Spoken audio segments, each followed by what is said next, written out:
Hi guys, today I'm gonna show you how you can easily manage your headphones Sony XM5 with the help of the sensor. But first, don't forget to like, comment and subscribe on our channel in order to see more helpful content. First, I'm gonna show you how you can increase the volume of the sound. In order to do this, you need to swipe up on the right side of your headphone smoothly and slowly, like this, for precise sound control. In order to decrease the volume of a sound, you need to swipe from the top to the bottom, smoothly and slowly. To switch to the next sound, you need to swipe from the back of the headphone, of the right headphone, to the front part. And to go back to the previous sound, you need to do the opposite.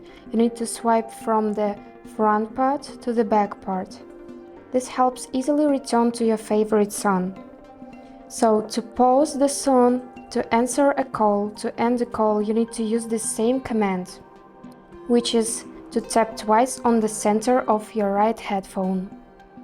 To call a virtual assistant such as Siri, Alexa, Google Assistant, you need to hold your finger on the right side of your headphone within 2 seconds.